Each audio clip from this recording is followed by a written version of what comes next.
Welcome back for another week of PA Pigskin Preview on 88.9 WQSU. I'm Brai, Tate, and tonight I'm accompanied by Matt Kaufman. He'll join us later. And tonight we have an exciting show for you. Tonight we start off with Warrior Run head coach Derrick Zechman, and tonight we have an assistant coach as well, Coach Betts, the line coach, and we follow that up with Daily Item reporter Todd Hummel, and we will end our night with our roundtable discussion joined by Adam Rothschild. First, we're going to start by introducing Warrior Run head coach Derrick Zechman in his fourth season. How are you coaches tonight? Good. Thanks for having us. Of course. Thanks for coming. Like I just mentioned, your fourth season coaching at the high school level started in fall 22, but I understand that you're familiar with these athletes before that too, coaching throughout the district. So I just want to go through the different records. So in 2021, before you were there, the team was 0-9, 2022, 3-8. Your first year, 2023, 6-6, and then last year had an amazing year with a record of 8-5. 2024, the team made it to the district finals for the first time in school history and had the school's first ever team all-state players. You had two of them. What does it mean for you personally to be the first coach at Warrior Run to get your players to those achievements, and how long have you been at Warrior Run? As long as he has. Okay. I didn't prep exactly for two coaches, so, I mean, you can jump in whenever you feel like you can answer a question as well, but they were kind of, but great to have you. Anyways. We've been fortunate, and Coach Betts been with me since day one, along with the other coaches, so I've been very grateful to have all the help and all the coaches that help with the program. But that being said, it don't happen without the players and the kids that we have. The kids that graduated last year, that was a special group, and we accomplished some great things. Even the seniors before that group. It didn't happen overnight. There was a lot of work along the way, a lot of changes, that we made, and a credit, to the kids and coaches. Like I said, I mean, it's a team effort. It takes a village to get those things done, and, we're very grateful, where the program's going, and we appreciate things where we were, 4 years ago when we first took over. Mm-hmm. And then I know at Susquehanna, our football coach, Coach Perk, he has said to them last season when they made it to the NCAA Final Four, kind of, what this feels like now, you want to go back there. How does that postseason experience for your players change the mindset going into this season? Oh, it's definitely helpful. I mean, you get a taste of it, and you want to get back to it. Not winning this start playoff game against Mifflinburg and made it to the semifinals 2 years ago. And that led us last year, we got a little bump along the road during the regular season last year, but we ended up getting hot at the right time in the playoffs and then losing to eventual state champion Troy. So experience, confidence, winning, it's contagious, with the kids in the program. And like I said, I'm very thankful to have Coach Betts and all the other coaches that we have that have been there along the way through the good times. And then, we had some tough times along the road. I remember getting our first win against Northwest, and you would have thought we won the Super Bowl that night. Do you have anything to add? Yeah, so when you have that, it's like it's hard to get kids to buy into a program that doesn't win a whole lot. So in the past few years, what we've seen is an investment in speed training in the weight room.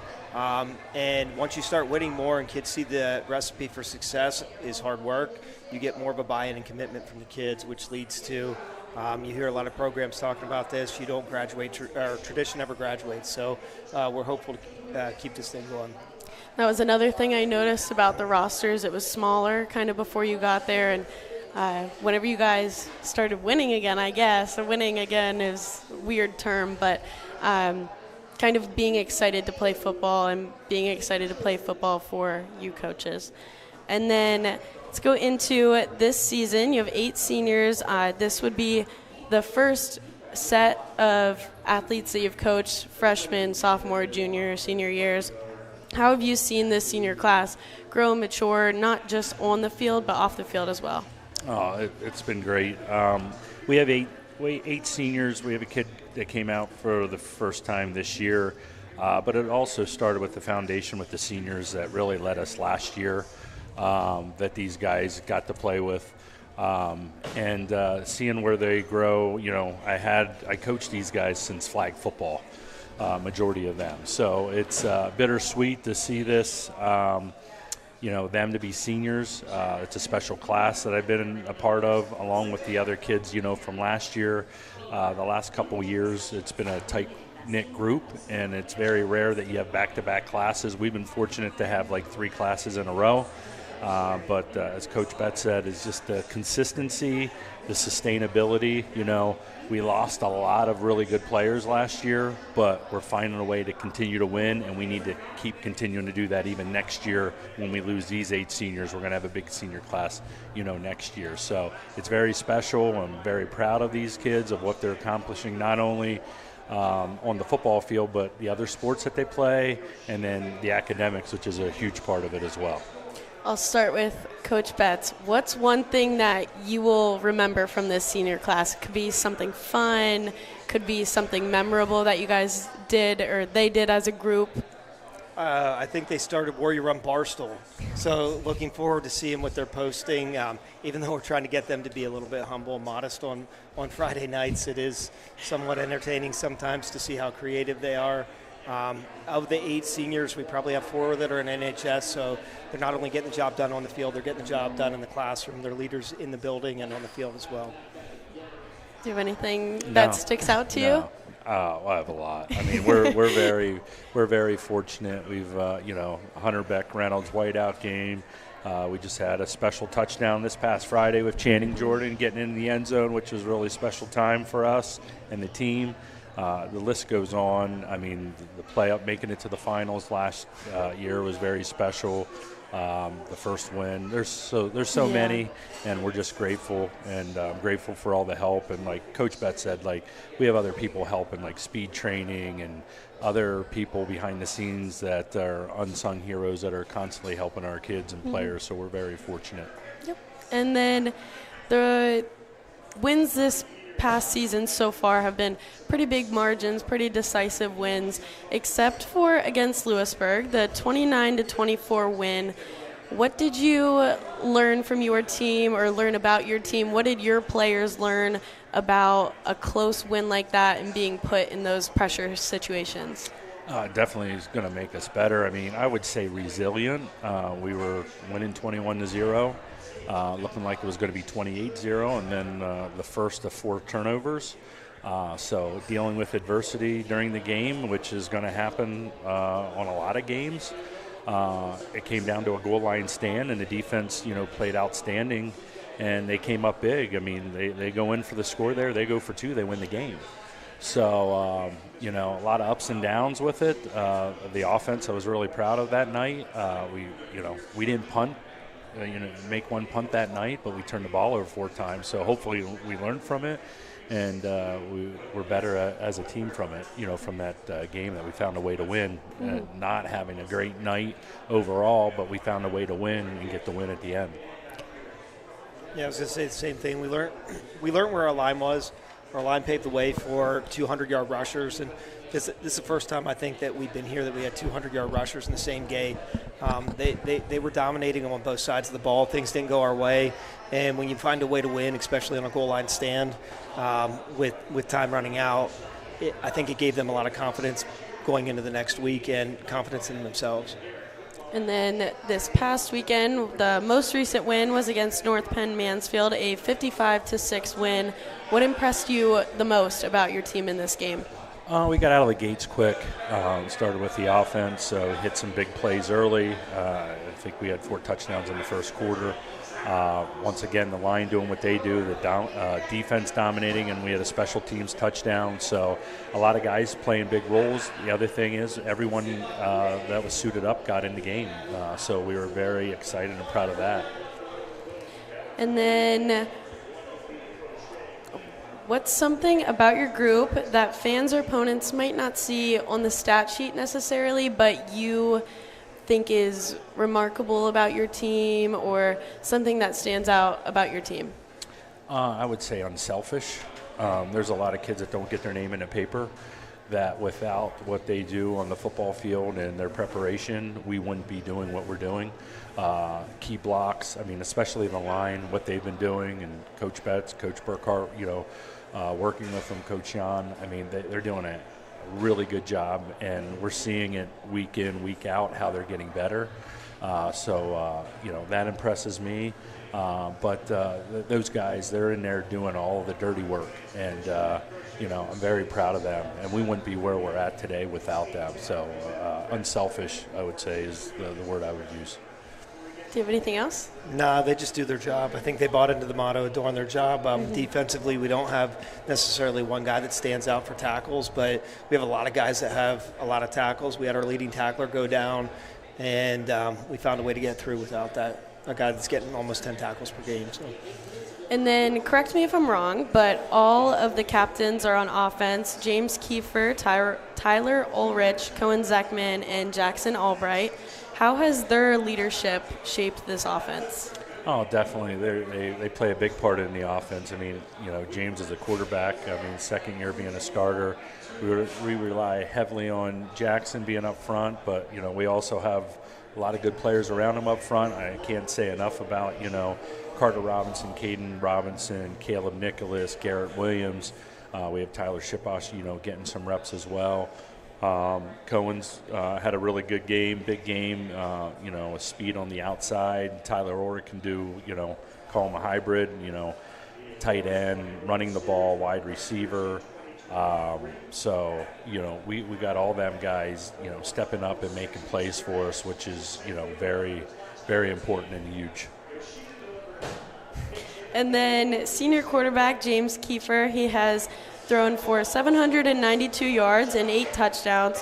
What part about James's gameplay makes him most effective and running this offense? How has he led it, I guess? Being the quarterback, you got to be a leader. I mean, James can beat you in multiple ways. I mean, he's smart, but he can beat you with his feet as well. I think we're getting our offense clicking. I think our offense is trending in the right direction, and it starts with the running game.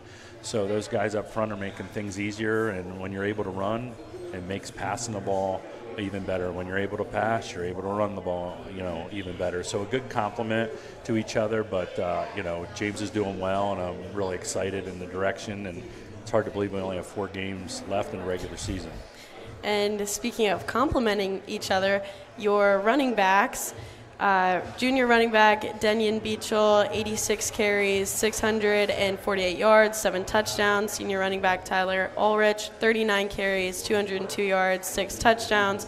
How do they complement each other in the run game? They're doing a really good job. Denyon Beachel's been ripping it up. I mean, I think he's in the top 3 or 4 in the district right now. He's averaging over 100 yards a play, downhill runner, running hard.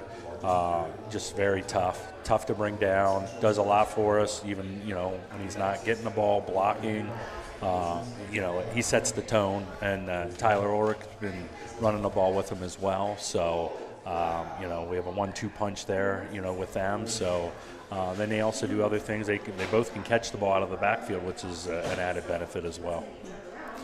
And then your senior receiver, Cohen Zechman, 24 receptions, 466 yards, 5 touchdowns, and 416 return yards. What makes him so tough for other defenses? I think his speed and shiftiness, tough tackle out in space, but, quick, and being able to catch, obviously helps. So good route runner. He's dangerous when he gets the ball, especially in open space. And then I have a couple O-linemen listed here. I know you said earlier about the guys who don't get their names in the papers, of course.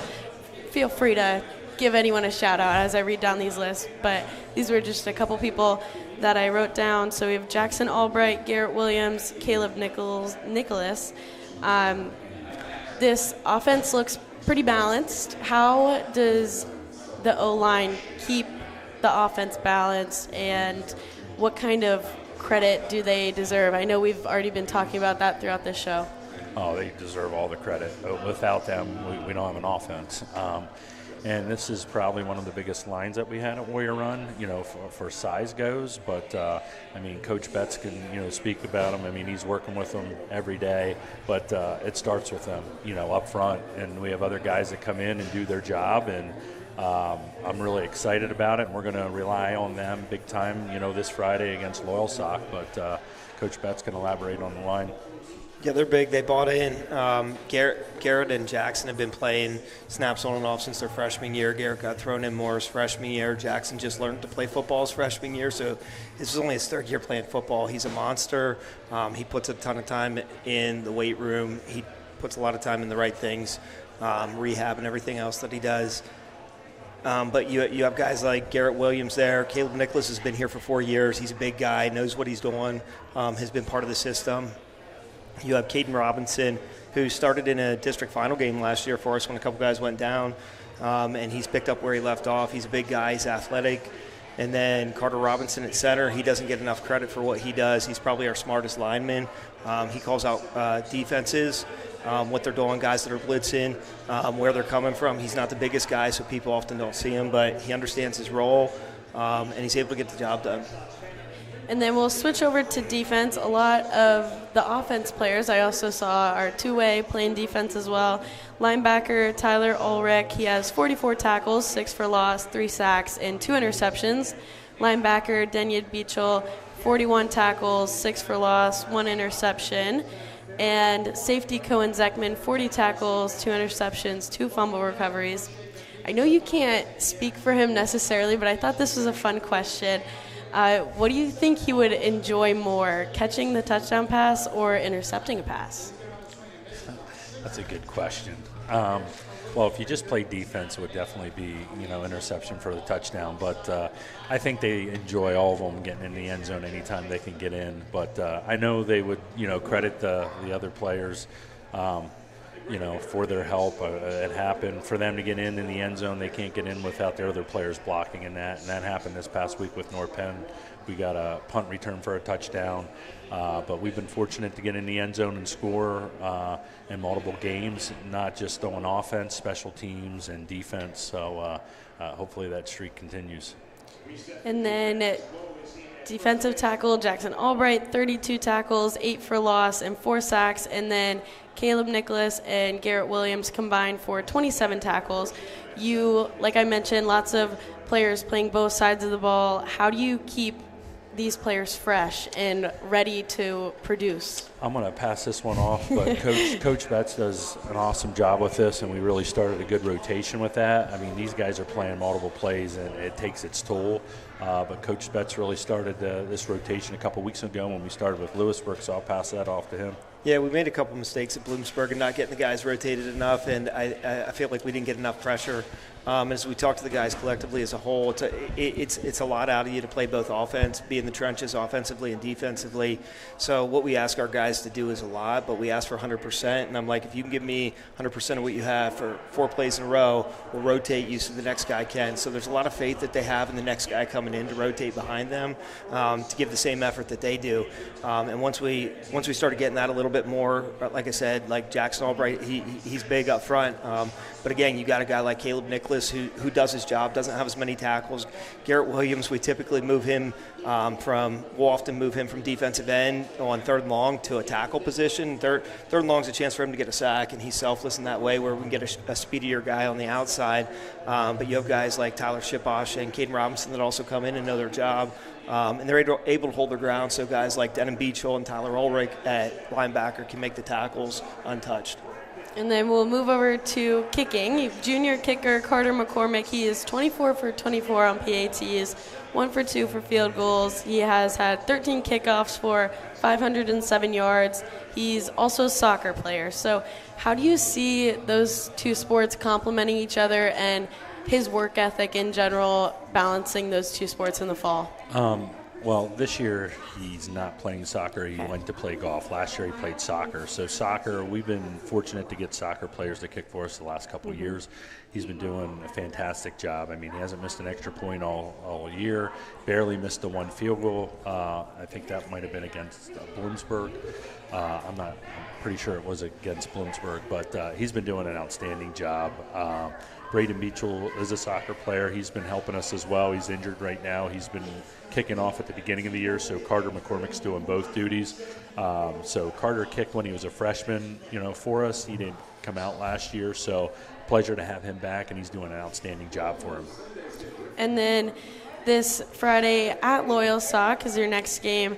How are you preparing for this team? And I know balancing between that question of how are you preparing for this game, or how do you kind of focus on yourself? Like, what is the balance between saying to your players, like, oh, we're going to prepare for this game, or you kind of do your own thing, like you just focus on your team? Yeah, we've been focused on what we got to do. I mean, it's cliche, I know, but our goal is to be 1-0, not to look for next week who we play or worry about playoffs or anything. We got to, take advantage of what we have in front of us. And Loyal Sock's a really good team, and they're playing really good football. I mean, they started the season out with Mifflinburg, Southern Columbia, two of the top teams in the district. So, we know it's going to be a nail-biter. It's going to be a tough game, just like it was last year. We played two nail-biters with them. We avenged the loss, in the playoffs and, got revenge there. But, it should be a dandy of a football game. Yep. Any final thoughts? Any other players we want to shout out? Any other comments? I want to shout out for Chan the Man Jordan, first career touchdown touchdown on Friday night. We had a package in there for him, and the kids loved it, and he executed it. The team executed it, so it was a special night there. But all the kids, though, regardless if they're starters, second string, third string. I know Coach Betts can vouch for this as well. Like, we appreciate, their work, their effort, and the excitement. So we're very fortunate, and hopefully we can keep it going. Thank you so much for joining me tonight, and a spur of the moment second guest. And I wish you guys luck this Friday and the rest of your season. But that was Warrior Run head coach Derrick Zechman and line coach Betts. We're going to step aside, and when we return, we're going to have daily item reporter Todd Hummel on 88.9 WQSU.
Pigskin Preview, live from Buffalo Wild Wings.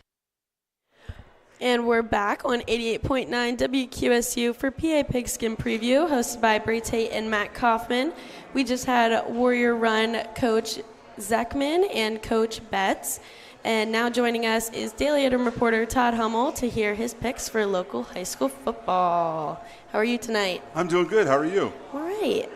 And last week you were at Loyalsock versus Lewisburg, and Loyalsock won 14-7. Lewisburg so far has had a lot of those close games, but can't come out with the win. They're really close, and how do you think this Lewisburg team can adjust, and what were your thoughts on this game?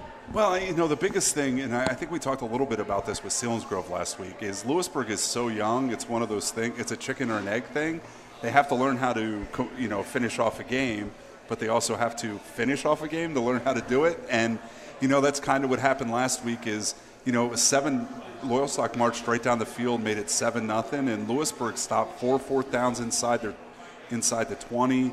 They were able to tie the game, but Loyalsock finally just put a drive together with 3 minutes left and scored a touchdown, and it's just, there's, just one step away. Lewisburg answered, drove down, had a chance like they did against Warrior Run, had a 4th and goal and had a chance to win the game, but, committed a penalty and the pass fell incomplete and they lost. It's just, what's going to come first? Do they learn how to do it or do they actually do it? And they just kind of have to figure it out at this point. And then last week you were 4-0. It's on your predictions. It's like you know what you're talking about or something. I was going to say blind squirrel nut, but okay. Maybe you got lucky, but we'll see this week. Overall on the season so far, you're 8-2 on your predictions. The first one we gave was the Class 1A Montgomery versus Muncie, and you picked Montgomery. Montgomery won 27-7. Yeah, and their defense is real good, and they shut down Muncie's offense for the most part. I think it was 7-7 at the half, and Montgomery dominated the second half. And, like I said, this is number 2 and number 3 in Class A in the District 4 power rankings, and the winner is probably going to be get a home game in the semifinals, and that looks to be Montgomery right now. And, Muncie should still get in the playoffs. They only have 2 losses. I think they have a game with Athens left, but they should probably end up at 7-3, 6-4. But it was a big win for Montgomery. I think it's the first time since 2017 they won the Old Shoe Trophy. The old Shoe Trophy? Old Shoe Trophy. I don't take credit. I just read this. Happened to read this this week. Some Muncie coach in 1954 found a shoe in the locker room, and they made it into the trophy that they play for. All right. The next matchup was the Class 2A Warrior Run versus North Penn Mansfield we just talked about. You picked Warrior Run, and they won 55-6. Yeah, and we talked last week that North Penn was 4-1 going into this game, but hadn't really played much of a competition. And I think Warrior Run was up 42-0 with 7 minutes left in the first half, and just really rolled. Cohen Zechman had 3 long touchdown catches and a punt return. Denton Beachell had over 100 yards. I'm sure we'll get into it in a little bit, but they have a much tougher matchup this week, and it should be an interesting one this week for them as well. Mm-hmm. And Jersey Shore versus Williamsport. You picked Jersey Shore, and Jersey Shore won 67-40. Yeah, and that one, that game was on tilt for a while. Williamsport stayed in it for a long time. Their quarterback, who really hurt Selinsgrove 2 weeks ago, Tevin Williams, really hurt Jersey Shore with the quarterback run. Ran for 2 long touchdowns and then scrambled away and threw another long touchdown pass. But Jersey Shore is just so good offensively. Wore them down with the running game. I think both running backs had one. Sechrist had over 200 yards, and the younger running back had over 100. So, Jersey Shore's been clicking on all cylinders since that loss to Shamokin 3 weeks ago. Next, I have Danville versus Southern Columbia. You picked Southern Columbia, and they won 41-21. Yeah, the Tigers looked real good last week. They want to get their. I know Coach Roth was a little disappointed in our story about the game that they missed some plays in the passing game, but other than that, they played real well. The big thing for Danville right now is Carter Raup got hurt midway through the first quarter last week. They're going to be on their 3rd quarterback of the season if he's not able to play, so that's going to be a tough one for them. And right now the Tigers are 5-1. I'm assuming this might be on your list this week. The Tigers are 5-1. Mifflinburg's 5-1. I don't. That's your very first one. Wait, yes, I do. We're gonna. Matt, ask him about the Lycoming and Warrior Run one next. He mentioned that earlier. Ask him about that one. Anyways. So Southern Columbia. So right now for Danville at 2-4, we talked a little bit about this last week between Danville and Mount Carmel and Lewisburg, that whoever was able to get on a run here and get a couple wins will probably have a home game. So Mount Carmel out of that trio is the only one that won last week, so they've put themselves in a position. But both Danville and Lewisburg have some games at the end of this season to have a chance to get back into it. Okay, and now I will pass it off to Matt to give the matchups for this week. All right, so let's start with two teams at 5-1, Southern Columbia and Mifflinburg. Who are you looking at in this game to take out the advantage? Well, I'm going to go with Mifflinburg in this one just because they're the home team. But this, obviously, I think this was probably going to be one of the best games of the weekend. These two teams played a great one last year that Mifflinburg was able to win in the final minute. Right now, the way Division II is shaking out in the Heartland Athletic Conference, the winner of this one is probably going to be division champion. Mifflinburg gets this one. They probably have a real good shot at being the number 1 seed as well in Class 3A. And it's going to be an interesting matchup just because, Mifflinburg can throw the ball all over the place. Chad Martin has 17 touchdown passes and 1,500 yards passing. The Tigers struggled last year with their pass defense, but it's been much improved this season. And the other thing is, is Mifflinburg going to be able to stop Southern Columbia's running game? The Tigers have, rotated the ball around. I think I mentioned last week 10 different players have at least 2 touchdowns. It's going to be a matter of, who can stop who offensively, because both these offenses have been potent. It sounds kind of cliche, but whatever defense can get a stop or two probably has the best chance to win this game. Our next matchup is Shamokin versus 4-2 Williamsport. Who do you like in this matchup? I like Shamokin, but again, Williamsport's really been hurting teams with the quarterback run, so it'll be interesting to see how the Indians kind of attack that defensively. But, the Indians have been so good offensively this season between Zechman Clinton is up over 700 yards rushing. Logan Steele's averaging 12.3 yards per carry. They got Jace Gink a little bit more involved. He ran for 1,000 yards last year, and he's been kind of struggling a bit to find his role in this season's offense, and he had two touchdown catches last week. So, it's a matter for the Indians. Can they stop that Williamsport offense? Because I'm not sure the Williamsport defense has enough to keep Shamokin off the scoreboard. I mean, they've given up over 20 points each of the last 4 weeks, including 60 last week to Jersey Shore. So they're going to have to score a lot of points to keep up with Shamokin. Let's go to the Class 2A matchup. Wellsboro standing at 3-3 this year versus Troy at 5-1. Who do you like in this matchup? I like Troy in this one. The Trojans, it's one of those things of the defending state champions, but they don't really come down this way. Their only loss is to Waverly, New York. It's a team that went through some graduation losses, but there's some familiar names from last year. Brendan Gillian is one of the top running backs, defensive ends in the district and maybe the state. And this is a team, we talked about Southern Columbia and Warrior Run at both being 5-1 right now. Troy's 5-1. There's a good chance that one of those 3 teams is probably going to be, if not in the final, the district champion. Let's go to the Class 3A matchup. Milton at 1-5 versus Central Columbia at 0-6. Going with Milton. It's been a real struggle this season for Central Columbia. Their coach is a year out of college, a Central Columbia graduate, Kai Schultz, and he'll get it turned around. But it's just a group of kids that's really struggling right now. And for Milton, Zechman Clinton has 708 yards, and Monty Fisher, their running back, is tied with him. He also has 708 yards. He's moved the quarterback. They struggle a bit in the passing game, but he's been so good in the running game that they should be able to take out Central Columbia because their defense has played well in some of these 5 losses. They just haven't had enough offense to keep up with the Mifflinburgs and who they played last week and some of the other tougher teams on their schedule. Another Class 3A matchup. Again, 2 teams that are combined with just 2 wins. Lewisburg at 1-5 versus Midwest at 1-5. Who are you looking at this matchup? I like the Green Dragons in this one, and like I said when we talked earlier in this segment, Lewisburg has just got to find a way to win some of these games, and this is a much better matchup than it has been for them over the last couple weeks. Warrior Run was able to really move the ball on the ground against them. Loyalsock did the same thing last week with Jaleel Coates and the quarterback Danny Dow. And, Midwest is much improved offensively, and they'll move the ball a little bit on Lewisburg, but I'm not sure they quite have enough to keep up with Lewisburg, especially if they get a little bit better on track in the passing game. I think Xavier only threw for like 36 yards last week, and I think they'll work on that a little bit. And Jalen Carter is a tough matchup for Midwest. So, yeah, I like Lewisburg in this one. All right, we're going to send it back to Brai. You forgot to ask about the Lycoming and Warrior Run one. Oh, the Lycoming and Warrior Run one. Loyal Who do we Sock like and in Warrior that Run. Oh, Loyals. You know, I was thinking Lycoming, Williamsport, Loyal Sock, Williamsport. You knew what I meant. They're pretty darn close. Yeah. They both start with L's. It's I've been thinking about this one all week just because, Jaleel Coates they moved Jaleel Coates to running back. He's been, I think the only game he didn't have almost 30 carries was the first game against Hughesville they won by mercy rule. So they had really struggled offensively until that happened, but that's kind of the strength of Warrior Run right now is those two big defensive tackles in the middle.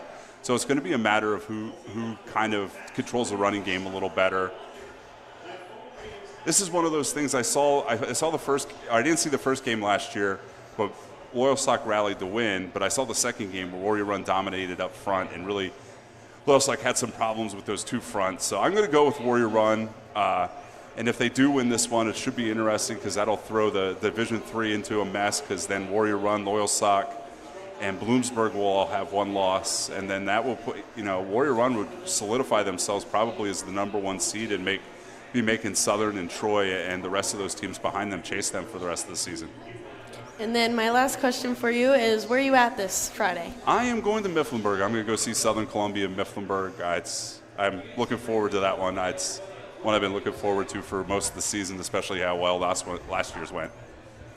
Okay, and that was Daily Item reporter Todd Hummel, and we're going to step aside, and when we return, we're going to have Adam Rothschild on to close out our night with the roundtable.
QSU Pigskin Preview, live from Buffalo Wild Wings.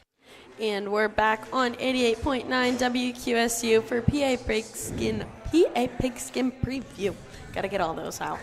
Hosted by Brai, Tate, and Matt Kaufman, and we just had Daily Item reporter Todd Hummel on, and now joining us is Adam Rothschild for the last 20 minutes of the roundtable.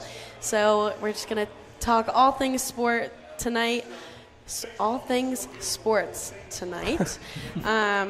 It's getting late. So we have a little Penn State, Steelers, Eagles, any kind of NFL, and we have playoff baseball on right now. So we're going to start off with the Penn State loss this weekend that everyone's talking about versus Oregon, the 30-24 loss. And next they play UCLA. Yeah, I think this was a really tough pill to swallow for Penn State. Got the game to go to overtime, really drove down the field well in that last drive of the fourth quarter. But it just, again, Drew Aller, unfortunately, wasn't able to finish the deal and get the big win that they needed. He continues to struggle against top 10 opponents in college football. 14-25, had 2 touchdown passes, the interception up the sidelines, the one that ended the game. But Dante Moore had a phenomenal game to counteract it for Oregon. 29-39, 3 touchdown passes, didn't turn the ball over. They really didn't get to the quarterback to sack him. It really, overall, Oregon deserved to win this football game. But Penn State, like we've said in the past, they continue to struggle, or really Drew Aller continues to struggle against really top-ranked teams. And until he's going to be able to do that, it's going to be tough to see what he does in the college football playoffs, if they can make it back there. And, of course, if he gets drafted in the NFL, which he should be drafted into the NFL, it'll be interesting to see where, because, again, he struggled beating top component teams right now. So it should be interesting. Yeah, the second half of that game was really in the fourth quarter when it came down to crucial possessions. It was Oregon who was able to control the possession in the fourth, but like we said here, it was the turnovers late by Penn State and the ball control wasn't really there on the offensive side. And like we said before about their offense as well. But Dylan Gabriel had himself a game as well. But yeah, a lot of good things to look at for Oregon in this game. And yeah, they got a solid win on the road at Penn State and get a crucial win. Okay, and then we're going to go in chronological order. So last Sunday, the Steelers played the Vikings in Ireland. And I remember last week I said, is this the first NFL game in Dublin? You guys were like, no, they've played here before. Wrong. I heard it on the broadcast the Sunday morning. So the Steelers won 24-21. What do we think of this game? I think it was another missed opportunity for Sam Darnold to really show that he belongs in the NFL. Again, fourth quarter drive, trying to go down the field against the Pittsburgh Steelers, who, again, probably shouldn't have won this football game. Again, some big mistakes made by Sam Darnold in the second half. Had the turnover that got called back on the interception down the sideline on that drive. But just, again, the Minnesota defense has kept them in football games all year. They continue to keep them in football games. And in a 24-21 game, they were in there until the end. And, again, it was Sam Darnold who couldn't get the job done. He gets sacked, couldn't get the ball downfield. It just seems like besides that downfield strike to Jordan Addison, who's coming off the suspension, finally got to get out on the field, had a pretty good game for coming off a suspension. Usually you kind of don't see that flow go right away, but he looked like he was comfortable. Again, just Sam Darnold couldn't get it going. It doesn't help when you have an injured Aaron Jones in the backfield, too, where you really can rely on your run game a little bit more. But, hey, credit to the Steelers, credit to Aaron Rodgers doing his thing and still out there playing his guts out on a Sunday. Had to win to keep up their stride, especially after we saw what happened against New England, where their defense pretty much carried them throughout the second half of the game. This time the offense was able to do a lot of big things in this game. There was the big run with DK Metcalf off the throw from Aaron Rodgers for the touchdown early on in this game. But a lot of other good things as well. Aaron Rodgers, 18-22, 200 yards, a touchdown, no interceptions, so a pretty clean game from the offensive side for him. Kenneth Gainwell also with the big game as well for Pittsburgh. He had the 2 rushing touchdowns, which were big throughout the game as well, with 131 rushing yards to go with that. And for Minnesota, of course, it was a surprise. They fought in this game, but there were some mistakes and crucial things you saw that where Carson Wentz wasn't able to have enough room in the pocket. Pittsburgh's defense was really able to step up and kind of put some pressure on Minnesota's offensive side and kind of weaken some things there. So big win for Pittsburgh on the road, and they improved to 3-1 with that.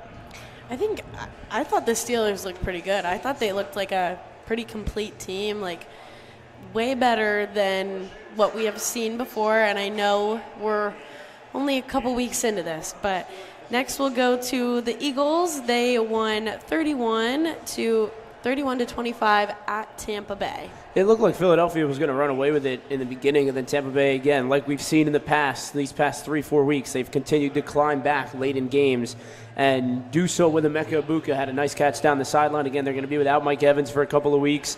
But when you look at this overall and you go down into the numbers, 104 total rushing yards for Tampa Bay, 88 total for Philadelphia. That's not a number you're really used to hearing. It seems like more 88 yards alone for just Saquon Barkley, but they really did not run the football as well in this game. Only 112 passing yards. This game was really won by their defense that had a lot of big plays getting to the quarterback, forcing Baker Mayfield to turn the football over. It led to field goals, led to the touchdowns. But again, your offense only having 88 yards rushing when your kind of identity as an offense is to be a running offense is so big to have just 88 yards. And really credit to the Tampa Bay defense to be able to make those plays, to really not let the opportunity get to them for Philadelphia. Because when you look at this offense, again, we talked about it 2 weeks ago. Jalen Hurts didn't throw a touchdown pass until 2 weeks ago. So when your offense running the football isn't complementing what you're doing in the pass game, it's a little bit of a struggle sometimes. So they're going to have to figure out a way to get the run game going as much as they do with the pass game. Yeah, and a lot of the big things from Philadelphia in this game, like Matt just mentioned before, Jalen Hurts had himself a day 15 of 24, 130 yards, 2 touchdowns, and 62 rushing yards with that as well of the 130. Dallas Goedert with the 2 touchdowns as well, and then Saquon Barkley had the touchdown as well in the second half. And then even on the special team side, you saw early on in the game for the early score, Philadelphia did a lot of good things in this game, but it came down into the second half where Tampa Bay, as they've done so far throughout the first part of the season, they've really been able to climb back late in the second half in a lot of these games. But this time they fell a little bit short, and it's a loss that they'll take, and I think they'll be okay, and they'll be able to move on from it and fix the mistakes that were made in this game and figure out what to do the rest of the season. And last week we talked about Jackson Dart and his first start for the Giants. Matt, take it away. Yeah, I would say I'm quite impressed with how his poise was in the pocket. I feel like, yes, he took a pretty good amount of sacks. He got sacked 5 times by that Charger defense, a defense that has been really good up front. Justin Herbert turned the football over twice, which if you take those 2 turnovers away, it could probably be a different score overall. But I think Dart did a really nice job. Ran it in for his first NFL touchdowns, threw like a little shovel pass like we see Patrick Mahomes do to Kelsey a lot. He had one of those to Theo Johnson his second year out of Penn State. 13-20, again, he didn't turn the ball over, so I think he did a really nice job. Defense won this football game. Abdul Carter, Dexter Lawrence, Brian Burns, Kayvon Thibodeau really were the key aspects to this win for this defense, forcing 2 turnovers. Like we said, Drew Phillips had one of them. Dexter Lawrence had a pick where he almost ran it back for a touchdown. You don't see that very often where the big man takes one. But I think, again, this pass rush, we talked about it in the beginning, and we talked about it on the sports shows on WQSU, that this defense is really the identity of this team. And now that Jackson Dart's in at quarterback, there seems like there's a little bit of a different aura to this team. Cam Scatterbo, like we talked about in the car, it's a turf field. How is there dirt on the kid's jersey? Well, he is a gritty player, and that's what this team is. They need to find the way to grit themselves in to winning games. They got a game against the Saints this weekend, and then they got a really tough one Thursday night against Philadelphia. So it should be interesting to see kind of what Jackson Dart does and if this team can get to the next level. But I'm excited to see what we see going forward, and I'm excited to see what Jackson Dart does Sunday against the Saints. We've talked about Scatterbo a lot in the car recently. Adam, do you have anything to add? Yeah, I was going to say, too, the one thing that Matt mentioned to me before earlier as well is that it seemed like everyone just was all the players were just having a good time in this game, and that was definitely the vibe that you saw, especially with Jackson Dart starting. And there were a lot of questions going into this game about how he would perform, especially this early in the season, because nobody expected him to get the start this early in the season, especially against a team like the Chargers with the caliber they have in Justin Herbert. But he played a really, really good game for the 20, the touchdown as well, and Cam Scatterbo with a breakout game at MetLife. I think that was the big moment too. With running the ball a lot, and just despite Malik Neighbors getting hurt, of course, we hope he makes a speedy recovery. Involved in the run game, that's been a big thing for the Giants and the defense as well. So lots of positive things to look into this, especially with the Saints next week who they're playing. So another very winnable game, but can't really say that until they actually win it. And oh, sorry, I thought you were trying to say something. I think anything, you mentioned vibes, I think anything will be better with vibes than Russell Wilson. I feel like he just has a dark cloud over his head. I think Jameis Winston would, he brings the vibes too, but seems like Jackson Dart is. And let's move into Monday Night Football. The Miami Dolphins played the Jets. Miami won 27-21.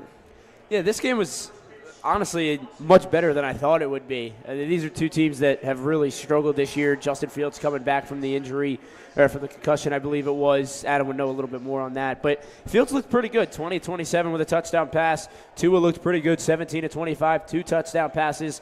But the injury to Tyreek Hill is what concerned me most. And obviously, and I'm glad this is radio because we can't show it, obviously, but that was a pretty gruesome leg injury that we saw from Tyreek Hill. So it'll be interesting to see how it impacts this Dolphins team, whether or not it impacts them in a good way or a bad way. Maybe it could be, a lot of teams don't want to hear this, but a little bit of a headache taken away instead of just kind of what they were able to do with him. Again, their identity was speed.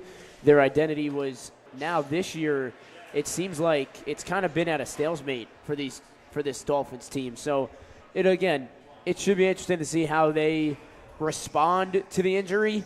But it was interesting to me, too, that how he responded to it. He seemed like he was laughing, and I don't know what it was, whether it was just kind of him trying to show, like, I'm okay, like, we'll be back, we'll recover. But it was a weird reaction, and it'll be interesting to see once he's out of the hospital from the surgery and all that. It'll be interesting to see what he has to say.